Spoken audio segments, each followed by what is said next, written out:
Welcome back to the Unstuck movement. Today we are with Dave Roberts on the show talking about the bridge between psychology and spirit. I'm really excited to have Dave on today for this conversation. So just to give you an idea of what we're going to talk about today, we're going to cover spiritual transformation, life after loss, consciousness and healing, forgiveness, and how do we really forgive and move forward, and grief and growth. A lighthearted episode, right?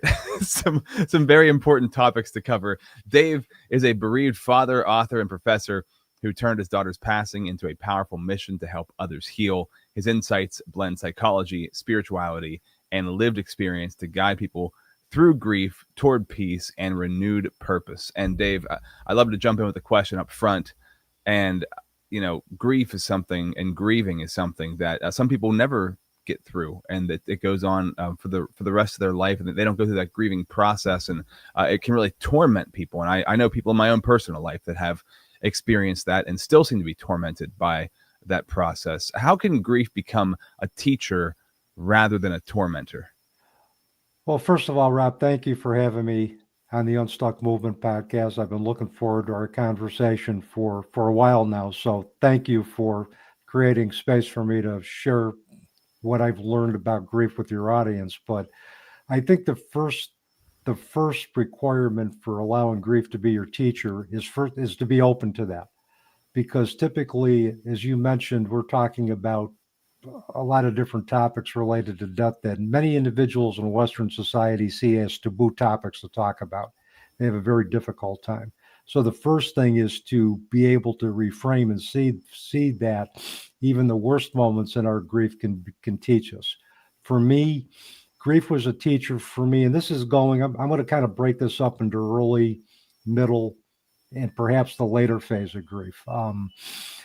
First of all, just to familiarize your audience, I'm no stranger to grief, no stranger to loss. I've danced with death since I've been 5 years old.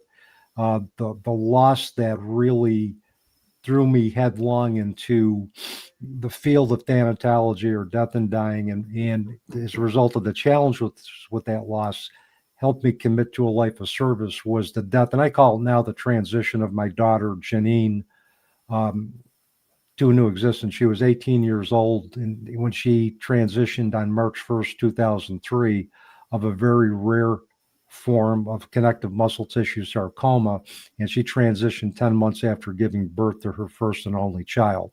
Mm-hmm. So that's the framework for which all of the following questions and discussion are going to come from. But for me, in early grief, I needed to allow the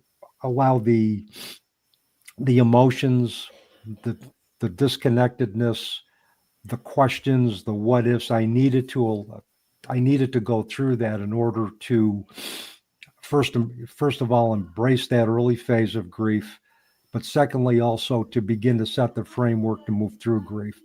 All of that stuff was required. The what ifs, sitting with my darkest moments, not trying to run away from that, finding moments of joy within the sadness. All of that taught me that we could, one, survive even our worst moments, but secondly, that life isn't all about happiness. It's about embracing those moments that aren't happy. And it's about learning from those moments that aren't happy, because that is the key to genuineness. Mm-hmm. The other thing that I allowed grief to be a teacher for me, and this progressed from early to I'd say middle, was allowing myself to be open to support from support groups that resonated with me, that had contained parents that also experienced the death of a child, to be open to talking to other individuals who were 5, 6, 7 years ahead of me in my journey, to see what they did to get there, to read anything I could get my hands on that would help me normalize the grief process and give me some additional tools to work through. And finally, making a decision to begin to gradually re-engage in life and try to take a look at the challenges that I had as a result of my daughter's transition, and ask myself, what can I do to be of service to others? Whether it's through my teaching at Utica University, through bereavement support, how could I turn what had happened to me into some meaningful moments, and also leaving a legacy in honor of my daughter and with my daughter in service to others. The final part of this transformation for me was being open to perspectives that normally I would not have been open to because of my psychology and science-based belief system. Through pure serendipity, I met an interfaith minister by the name of Reverend Patty Farino, and this would take Rob another hour to even set up how we even met. But it was, it kind of qualifies into, I couldn't make this stuff up. Okay, that's what that qualify as. But through pure serendipity, I found myself at her home in Long Island during the weekend of November 11th, 2010, 7 years after my daughter transitioned. And she facilitated a spiritually transformative experience that convinced me that not only was my daughter's spirit still alive, but that I could learn to transform the relationship with her so I could create that continued bond. It also began to plant the seeds for me understanding that the survival of consciousness is real. And could you go a little bit more into that? I'm curious. That sounds incredible and life-changing. What was it about her that led you to like have this trust in her, and what was that experience? What were the components of that experience? Well, I think, Rob, the trust was initially built when we first connected over a phone call. I was in charge of, I was not in charge, but I was on the committee for conference planning for a grief conference that we had going on here in upstate New York. All registration was done online, but before she could submit her choices and her billing information, her computer blacked out. And we kind of figured that was divine intervention or intervention from a spiritual force in the universe to get us together, because had her computer not blacked out, she would have never had to call me to register over the phone. Mm-hmm. So we talked for about 45 minutes.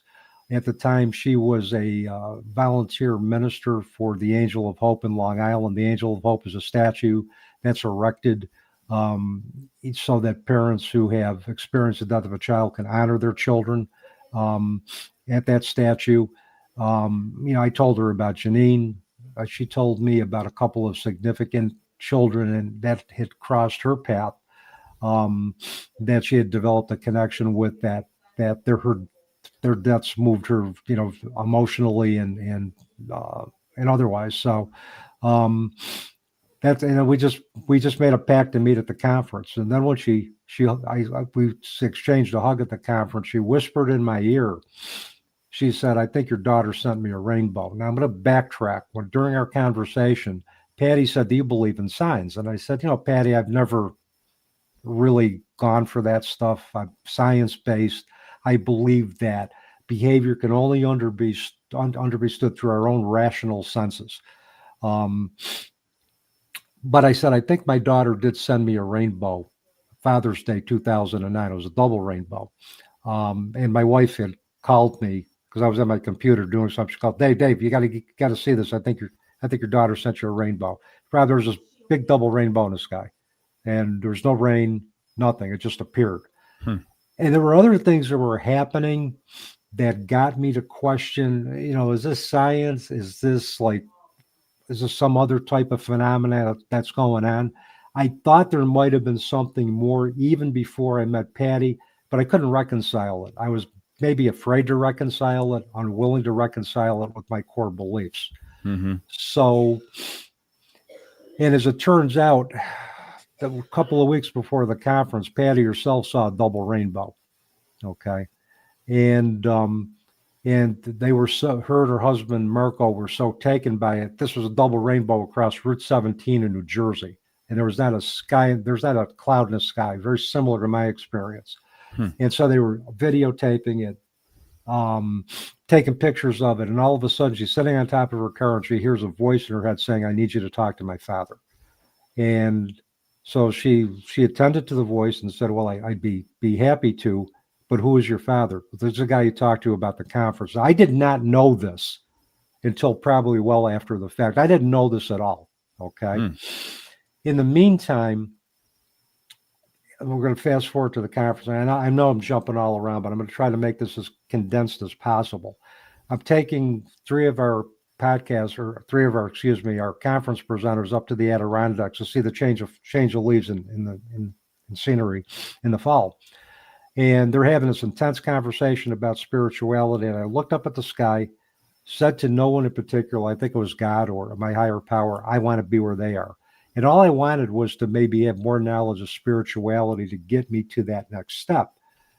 At the time, I realized now my soul was crying for something that my head couldn't wrap around. I wanted more of a spiritual perspective. So when I got to Patty's and I had the spiritually transformative experience, the first thing that happened is that we're sitting in her living room after a workshop that we attended through a mutual colleague. This was at 9:30 at night. She gets out, she assumes the cross-leg position, much like a young person would do, and much like my daughter used to do. And she looked at me and she goes, "Why don't you listen to music anymore?" And that was not her talking, that was my daughter talking. Okay, and this whole weekend went like this. I didn't question a thing, Rob, because I look back on it.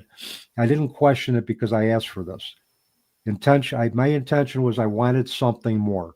And not only did I get more understanding of spirituality, I got a whole new perspective, not only from that weekend, but in the subsequent conversations that we've had over over a 10-year period and beyond. It's 15 years now into our relationship, our friendship. And where we talked about how psychology and spirituality can integrate to help individuals transcend challenge, understand their place in the universe, enhance their relationship with themselves, and eventually find peace and acceptance with their life being the way it is, regardless of the can of cards that were dealt to them. So I got all of this, and it started with a blacked out computer, my intention to the universe that I wanted something more, and perhaps the most powerfully spiritual transformative experience I've ever had in my life. Thank you for sharing that. I'm curious, I've had many spiritual experiences myself, and some of them have really stuck with me. I'm curious for yourself and for anybody who's ever, had a spiritual experience. How do you hold on to something like that and carry it into your life, right? Because I know it can have a profound effect, but how have you kind of applied it to your life moving forward? You said that happened back in 2010. So, well, 15 years ago. So you're still talking about it. It still had such a profound impact. How do you apply it to your life from then to now? Well, but I apply it particularly but I'll go one aspect of my life, probably one at a time, but my students. Okay, I teach death, dying, and bereavement, care of the human spirit at Utica University in Utica, New York, among other courses. But those two courses pretty much inform my philosophy. So, we talk about the spiritual aspects of death. We talk about how holistic practices and care of the human spirit, like yoga, like meditation, we also talk about near-death experiences in both of those classes, how they can shape our understanding of the world, improve our physical and mental health, and, just allow us to broaden our perspective. So for me, that integrative philosophy drives what I do with teaching. Now, I need to make one thing clear to you and to your audience, Rob, is that just because I believe the way I believe and I'm passionate about what I believe doesn't mean everybody has to believe the way I believe. Mm-hmm. And I tell individuals that I throw this out there to plant seeds to get you to think about different perspectives and find your truth within those perspectives. So I basically just put that out there for consideration. And if individuals don't find any truth in what I've said, then they have at least come to a decision. I tell them that you don't have to believe how I believe, but I want you to open yourself up to the possibilities that if we broaden our perspective, we may not look at life, death, or life after death the same. And so I try to prepare my students for anything that they could come across in working with individuals with death and dying, and that includes the spiritual aspects. I love that, because real quick, I think it's so important just to know you can't force anything on anybody, and you can't change anybody, but you can plant seeds, like you said, and that's what you're supposed to do, right? If you've had something that transformed you, that had such a profound impact on you, it is your duty to plant those seeds, because you don't know who's going to water the seeds. You don't know who's going to harvest the plant. You don't know how that's all going to happen. It doesn't matter, right? Just know that you're supposed to plant those seeds. So I love that. It's such a core concept, because sometimes we can get caught up in, well, why even say anything? It's not going to make a difference. Or it can be, I have to force this on this person and make them believe what I'm saying. And those things are irrational and impossible to do. So just plant the seeds.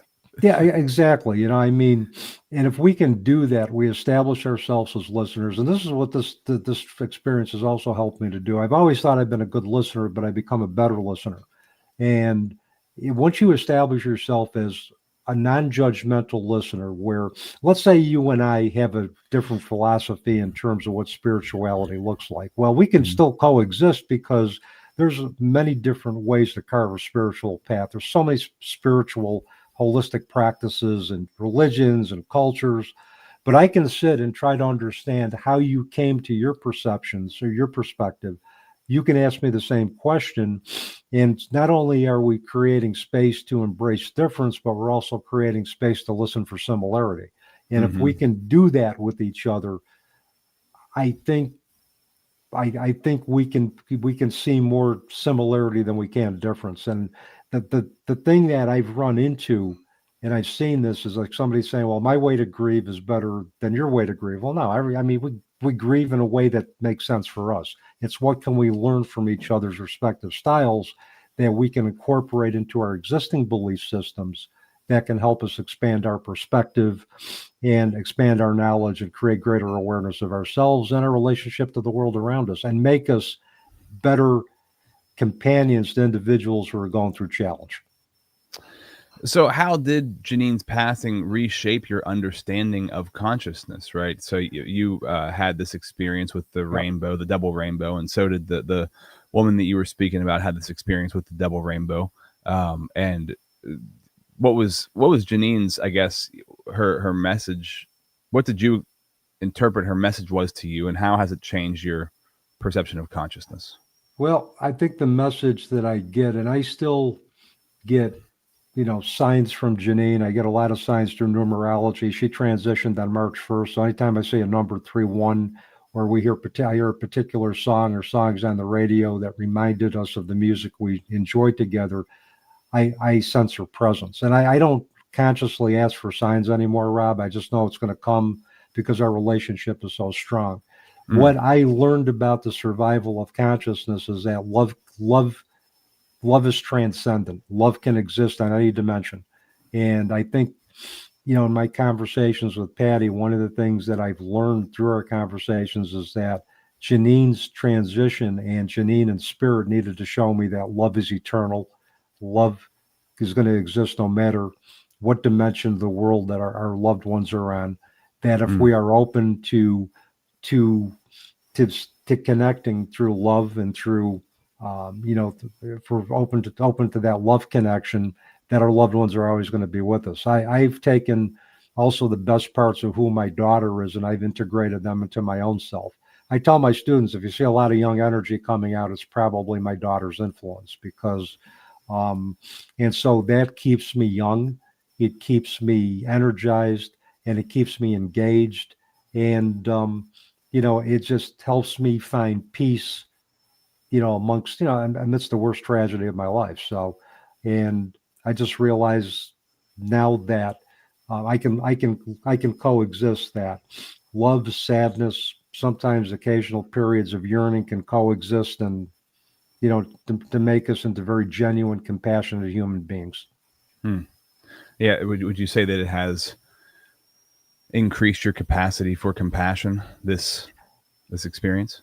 I always thought I was a compassionate type of an individual, but yeah, more so. It's almost like an advanced empathy. I think in a lot of ways, whenever I read about a parent that I don't even know experiencing a traumatic loss, it's like, yeah, I'm right there because I've been there. regardless of cause of death, I can bond around the pain and really the unnaturalness of having to bury one of your children. Because one of the things that I never thought I never bargained for in this lifetime, Rob, was to bury one of my children. My children were supposed to bury me and carry my legacy. They're not the other way around.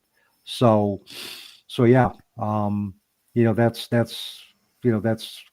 kind of some other things that has taught me, and other things that I have learned. And the other thing that I have learned is that we don't have to abandon our core beliefs to make room for additional ones. We can make room for additional beliefs that can mesh with our core belief system, but we don't have to substitute new beliefs for our old beliefs.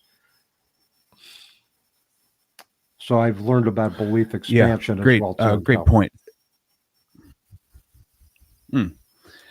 I recently heard, I think it was Forrest Frank, the Christian music artist. He was talking about, the thing that really tugs at your heartstring, the thing that breaks your heart. Like, pay attention to that thing, because if you can put a lot of your energy into that thing in a negative way that tears you down, or in a positive way that builds you up, right? And that's kind of where you should put your focus and attention, is on the thing that, somebody brings it up, it breaks your heart to hear about that thing, or to even to think about it or try to talk about it, is like, man, it brings up so many emotions. There's a special place there where you can make a huge difference in the world, right? And it might be something that happened to you. It might just be, I don't know why this thing hits me so hard, but it does. Do you feel like, well, I guess my question is, before Jeannine's passing and after, how did the conversations that you had, your career approach, and your outlook at the world change before and after? Boy, that's a really good question. I think I took a lot of things for granted. I had this very linear view of how my life was going to go. I figured I was going to get married, raise wonderful kids. They were going to get married, give me grandchildren, great grandchildren. I had a career that I enjoyed. I figured after my career, I'd retire, settle down. And then the universe said, no, this is your plan does not align with our plan. And they threw in an immense challenge my way with the transition of my daughter. So, what I've learned is that, for me, so I took a lot of things for granted. Now I don't. I wake up every day and I thank the good Lord for being able to sit up and take nourishment, being able to do what I love doing every day, and do it, at a high quality level. And thankful for everything that I have around me now. So I don't take anything for granted. And Maury Schwartz, and the Mitch Albom's book, Tuesdays with Maury, about the last 6 months or so, last year of Maury Schwartz's life. Maury Schwartz talked, I think this may be a Buddhist prophecy or Buddhist teaching, that what if you woke up and there was a little bird on your shoulder saying that today was going to be the last day of your life? How would you choose to live it? So what I do now is I wake up every day, picture that bird on my shoulder, whispering in my ear, this is the last day of your life. What type of legacy do you want to leave? So now I live each day with a sense of urgency, thinking that it may be my last day. I never lived that way before. I lived as if, I got all kinds of time. But then when you think you have time, then there is no time. So, and so that's one of the things that has changed. With my teaching, I've become more compassionate. I become more aware of my students having multiple categories in their lives, including family tragedies and trauma. And in my death, dying, and bereavement class, I'm very open with my history, especially with my daughter's transition, so that if they're having some issues with, either family death or illness, they know that they can come, we can talk. So it's, I think, made me more well-rounded, made me more aware of the multiple categories of individuals' lives that can impact what they're doing at any particular time. And when I was working as an addictions counselor and clinical supervisor, I think that also impressed upon me the importance of the humanitarian approach to supervision, more so than anything. It isn't just about meeting performance objectives. It's also about what's going on in that person's life that's impacting that, and what can I do from a humanitarian perspective that can allow me to make them more effective, colleagues and, direct service providers in the workplace. So all of that, all of her death is, and personally, it's just like, I don't take any family moments for granted anymore. Everything is just like I live that as if it could be the last moment that I will see my loved ones as well too, in terms of living every day with kind of a sense of urgency and a sense of wanting to make a mark in all areas of my life. That's incredible. Thank you for sharing that, Dave. I think that that's something we all can, I pray for. I pray everybody can have a sense of urgency in their life. And unfortunately, it seems like sometimes, or a lot of the times, that has to come from some sort of pain or tragedy, right? But I believe that major pain brings major breakthrough in your life. It seems to be the process. That's the macro and the micro. Like, it's like everything's like that. From working out, breaking down your muscles makes them build back stronger. So when we have things that break us down in life, I love the expression, rejoice in the breakdown because the breakthrough is coming, right? Because the bigger the breakdown you're having, you stay true and hold tight, and a huge breakthrough is on its way. So I definitely agree with that. Okay, we got to pause real quick to shout out the sponsor of the show. I'm curious, you said a few minutes ago that love can exist on any dimension. And I want to just dive into that. I'm just curious what your thoughts are on that. Why do you think that love can exist on any dimension? What does that mean? That might be a super deep question. I'm just curious on your answer to that. And we'll keep rocking and rolling here in 1 minute when we come back. Are you struggling to make consistent, valuable content for yourself? Do you want to have an efficient and effective way to create content that attracts the people that you want to connect with in life, the people you want to build relationships with in business? Do you want to be the go-to authority at what you do, at what you're great at? Would it be helpful for you if you had a platform that connects you to incredible people in your industry? The kind of platform that gets you leads and lands you clients without you having to beat down anybody's door or blow up anybody's inbox. Whether you're already creating content or you're desiring to start and it's something that's been kind of burning inside of you for a while, I urge you and encourage you to check out the Pro Podcaster Academy. Get started right now. Join the waitlist at robzwentz.com. Hi, my name is Jose Escobar, and I'm the founder and CEO of the Connected Leaders Academy.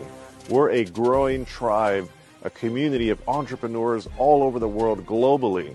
If you're an entrepreneur and you're looking to grow personally and professionally, scale your influence, develop your skill sets, move the needle in your business, more clients, more money, more profit, the bottom line, and of course, grow your circle and your network like never before, join the Connected Leaders Academy today. Check me out on Instagram and on Facebook, the @ JASCO25. We look forward to having you join us. Take care. Dave, really enjoying this conversation. Why do you think it is that love can exist on any dimension? I find it very interesting when you said that. So I just wanted to kind of dive into your thoughts on that. Well, there's two things, Rob. One is that we're born with love. We weren't born miserable. We were born out of pure love and light. Whatever, I guess, the lack of love or the ability not to love or to love unconditionally is because of, what we've experienced in the human experience, conflicts in relationships, conflicts with families, shattered dreams, all of that detracts from our ability to love. But we were born with that. And it's like, I remember reading in one of my favorite books on the afterlife of Billy Fingers, is that, why do you have to, I'm paraphrasing this, why do you have to earn love when it's something you were born with already? We were born with that. In other dimensions, and I've read other accounts of near-death experiences of individuals who have actually died, have left their bodies, and their spirits have gone into another dimension, which is the afterlife, where they're met by a deceased relative, a wise spiritual guide, and they're told generally that, look, you're gonna learn a lot here, but we're going to put you back into your body because your mission isn't over on Earth. And essentially the message is, we want you to take what you've learned here and apply it for the betterment of mankind and humankind. Mm-hmm. And everybody that's had the account of going to near-death experiences, many of them want to come back because what they've encountered is true love, light, bliss, You know, if your parents got divorced, in the afterlife, they see their souls. That human contract is a thing of the past. There's no anger. There's no remorse. There's no, not remorse, but there's no anger. There's no wanting to get even. There's no vindictiveness. It's basically all about love and light because we see each other's souls.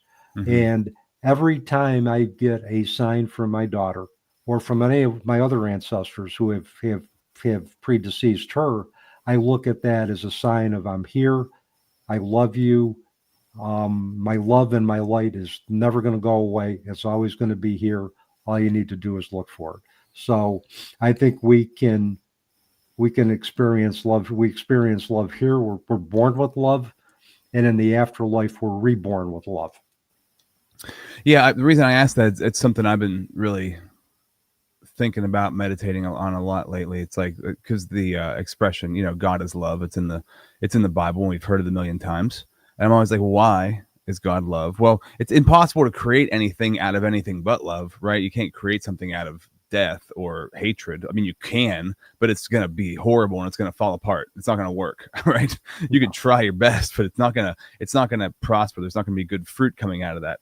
And so I think, like, yeah. And then I've read hundreds and listened to hundreds of near-death experiences, right? And that's a very common theme, is like you pop out of your body and you are in bliss. You're like, holy cow, I remember what was his name? Ram Dass, famous, I think, maybe like a Buddhist teacher, said death is like taking off a tight shoe, which I always thought was a really funny expression, because it's like, take off a tight shoe, you're like, oh, thank God, like finally out of this thing. And then and then a lot of those that experiences, they're like, oh, so you got to go back. Sorry, I don't want to go back. And then sometimes they have choices. Like, you have a choice. You could either stay or you can go back. And very interesting. But I think about that a lot, and it makes sense to me why love has to be, why God is love. Like, the creator is love, because it'd be impossible to create anything good out of anything but lovingness. So I was just curious your thoughts on that. How do we honor loved ones without holding on to the pain that comes along with it? Because I've, thank God, not yet have experienced major loss in my life. I know we all will at some point in time. And I guess kind of like mentally preparing myself for it, maybe spiritually, emotionally preparing myself for it. How do we do that? How do we honor the loved ones who've passed away without holding on to the immense pain that can come along with that? Yeah, it's basically, for me, I mean, I could start out, just very simply, you do very things that to honor them, like light a candle, eat their favorite food during a holiday ceremony, make a donation in their name. And then it can basically become a little bit more advanced, where, you can, and I have this activity called Pieces of Me, which I've done at workshops before, where I ask individuals to pick out the characteristics, positive characteristics, or come up with their own that represent their transitioned or deceased or passed on loved one, however they could conceive death, and ask them, one, how can they make those characteristics a part of themselves to move through grief? That's kind of more of a grief integration, which is a lot of what the grief teachers and coaches are talking about, is integrating our grief. So it's integrating those qualities. How do we move forward with those qualities of our loved ones, move through grief with those qualities, so that we're finding peace and acceptance, and we're also making a difference in the lives of our loved ones. You can also do specific things. And I've done this where I burnt incense. I shuffled a favorite playlist of my daughter's, did a brief meditative prayer, and just asked her to be a part of that moment with me.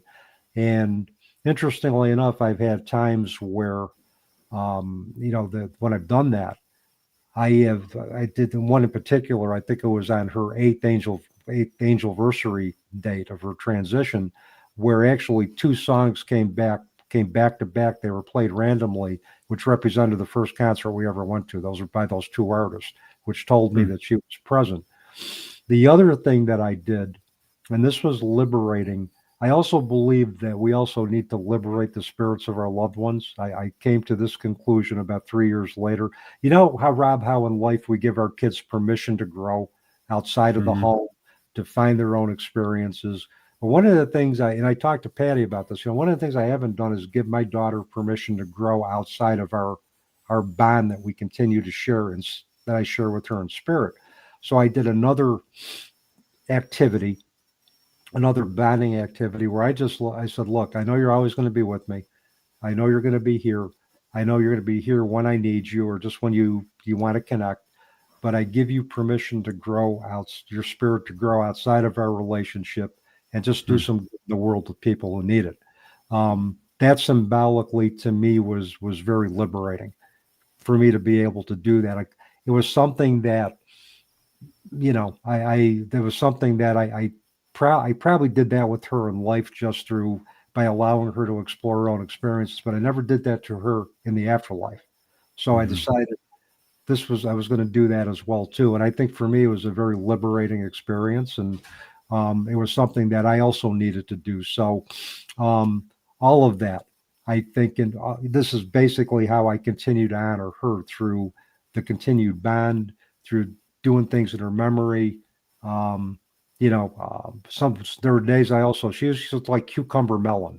That was one of her favorite fragrances. When she had a cucumber melon perfume, I would dab it on my neck because I wanted to feel, close to her. So those are the things that I kind of do to continue to honor her, to continue to stay connected to her, and to move forward in grief. And it isn't about forgetting our loved ones. It's about continuing to remember them, continuing to honor them, and moving through with them in our grief. And we become, not only with my daughter, but with my other ancestors who have predeceased her, they have become partners with me in the meaningful work that I do moving forward.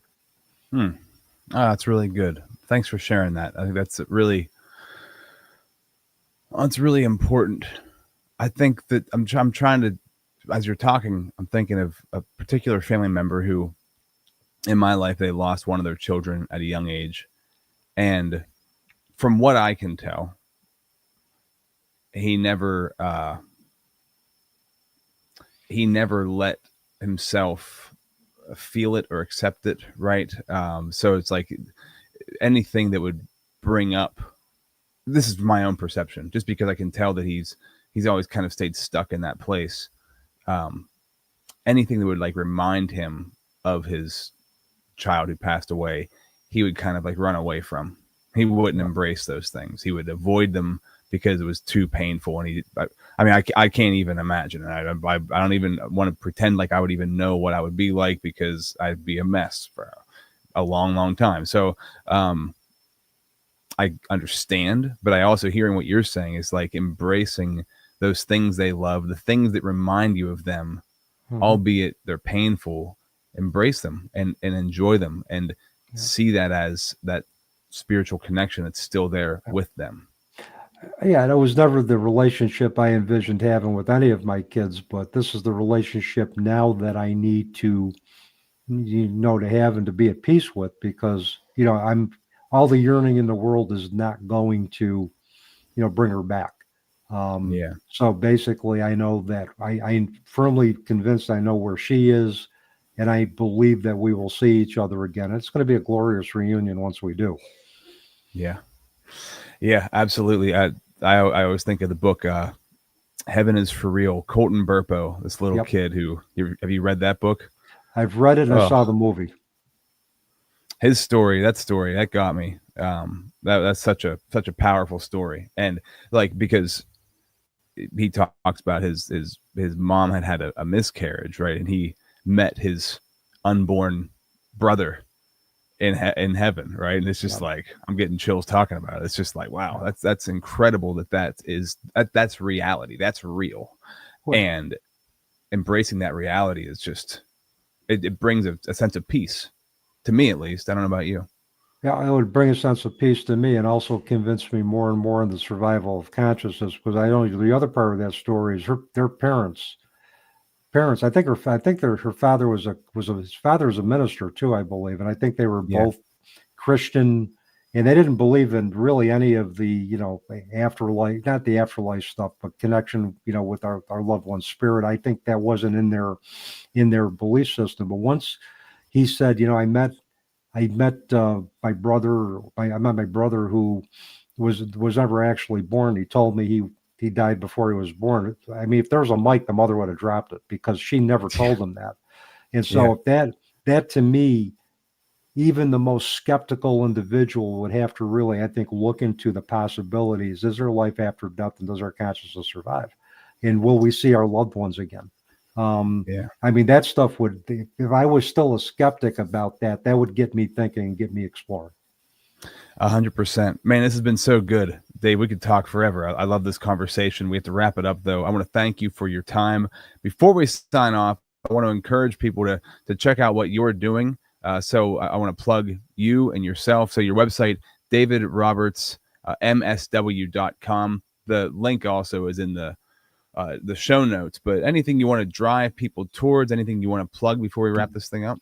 Yeah, one last thing I want to plug is if anybody is interested in learning more about the spiritually transformative experience that I had with Reverend Patty Farino, a sampling of our conversations about psychology and spirituality and the importance of critical thinking for the present and future generations, I would encourage them to check out our book on Amazon. It's When the Psychology Professor Met the Minister.